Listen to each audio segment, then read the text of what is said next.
Hi everyone, this is Kamni and welcome back again to my channel. So आज की video में हम बात करने वाले हैं रेटिनॉल के बारे में, उसके uses and dos and don'ts के बारे में एंड क्या सही एज होती है उसको यूज़ करने के लिए और किन लोगों को ये बिल्कुल यूज़ नहीं करना चाहिए। तो without any further ado let's get started.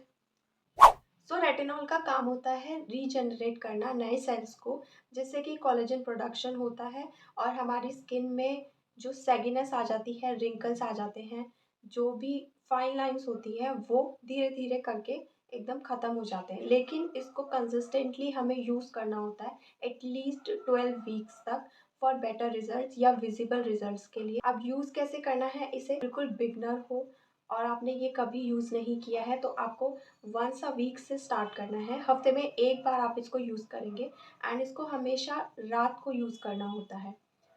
कुछ हफ्तों तक सिर्फ एक बार यूज़ करना है और जब आपको 2-3 हफ्ते हो जाएंगे तब आप इसकी क्वांटिटी बढ़ाएंगे। ट्वाइस अ वीक इसे यूज़ कर सकते हो।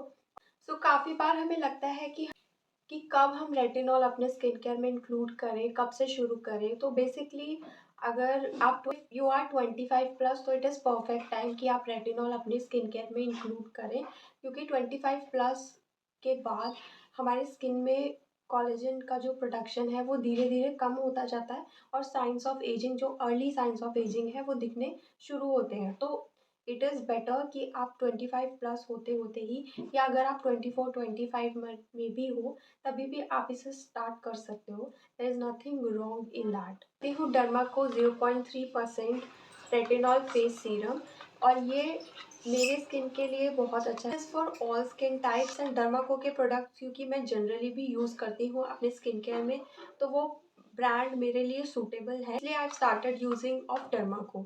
And the best part of this is sulphate free, paraben free, mineral oil free and dye free also. So it doesn't have any kind of fragrance भी नहीं है। Almost हर एक skin type को suit करे इस तरीके से बनाया गया है।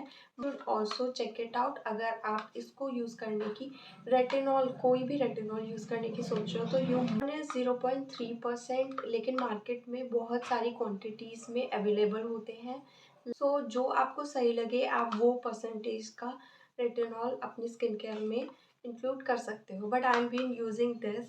It has a packaging like this, transparent cap, and it comes with a pump. This is the best part of this, क्योंकि पंप से प्रोडक्ट निकालना बहुत आसान हो जाता है, ज़्यादा भी नहीं निकलता। एंड क्योंकि इसको हमें सिर्फ 1, 2 से 3 ड्रॉप ही काफ़ी रहते हैं फॉर होल फेस, तो प्रोडक्ट बिल्कुल वेस्ट नहीं होता। This is the best part कि इसमें पंप दिया गया है।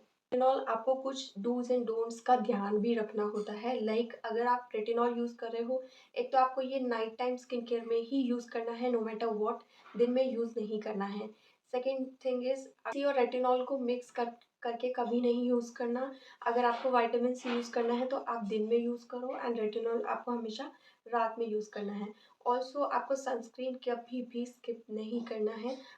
जब आप रेटिनॉल यूज़ करते हो तो आपकी स्किन थोड़ी सी ड्राई हो जाती है, तो you need to moisturise your skin very well. And सिर्फ रेटिनॉल के बाद ही नहीं, आपको ओवरऑल भी अपनी स्किन केयर में अच्छा मॉइस्चराइज़र इंक्लूड करना पड़ेगा, क्योंकि उससे आपकी स्किन थोड़ी ड्राई हो जाती है। ऑल्सो अगर आपकी सुपर ड्राई स्किन है और आपको रेटिनॉल यूज़ करने के बाद ड्राइनेस उसके बाद भी आती है, मॉइस्चराइज करने के बाद भी आती है, एंड इवन हल्की सी पर्जिंग या इरिटेशन भी होती है, तो या तो आपको वो सूट नहीं कर रहा है, आप वो चेक कर सकते हो, या फिर अगर आपको सूट कर रहा है लेकिन ड्राइनेस नहीं जा रही है तो आप सैंडविच मेथड यूज़ कर सकते हो। पहले क्लीन फेस पे मॉइस्चराइज करना है, let it absorb into your skin, and then आपको रेटिनॉल यूज़ करना है। Let it sit into your skin and then आपको फिर से मॉइस्चराइज करना है अपनी स्किन को। इस तरीके से आपको बिल्कुल ड्राइनेस फील नहीं होगी और जो ओवर ड्राइनेस की वजह से लिटिल पर्जिंग या इरिटेशन होती है वो भी नहीं होगी। लेकिन रेटिनॉल यूज़ करने से पहले अगर आपकी सुपर ड्राई स्किन है तो पैच टेस्ट ज़रूर करना, उसके बाद ही इसको फुल टाइम यूज़ करना शुरू करना। और मैक्सिमम इसको हफ्ते में 3 बार यूज़ करना इज़ इनफ है, उससे ज़्यादा यूज़ मत करना, लेकिन कंसिस्टेंटली 12 वीक्स तक ज़रूर यूज़ करना फॉर विजिबल रिजल्ट। सो इसको यूज़ कैसे करते हैं, 2 to 3 pumps of the product इतना काफ़ी रहता है। And always avoid the under eye area and the corner of your lips, क्योंकि यहाँ की और यहाँ की स्किन बहुत सेंसिटिव रहती है। ऑल्सो आप ये जो क्रीजिंग होती है, नाक के पास की जो क्रीजिंग होती है, इसको भी अवॉइड कर सकते हो, क्योंकि यहाँ पे जब प्रोडक्ट जमा हो जाएगा, अगर अच्छे से स्प्रेड नहीं होगा तो क्रीजिंग में फंस जाएगा एंड थोड़ी इरिटेशन हो सकती है। तो आपको under eye area and this section आपको ये अवॉइड करना है। ऑल्सो माउथ एरिया भी अवॉइड करना है। So you need to apply this and this section. अगर आप गले पर भी इसको अप्लाई कर रहे हो तो don't forget to apply sunscreen on the neck also, वरना जब आप धूप में जाओगे तो आपको इरिटेशन होगी, जो किसी को भी नहीं चाहिए होती है। So that's it for this video. I hope you have enjoyed this video and let me know in the comment section कि आपको रेटिनॉल, अगर आपने रेटिनॉल यूज़ किया है तो अभी तक आपको उसके क्या रिजल्ट्स मिले हैं, एंड आप क्या रिकमेंड करोगे कि रेटिनॉल यूज़ करने के बाद क्या और हम डूज एंड डोंट्स का ध्यान रख सकते हैं। Don't forget to mention in the comments, and also if you found this video helpful and you haven't subscribed my channel, so do like, share and subscribe to my channel. Bye, take care.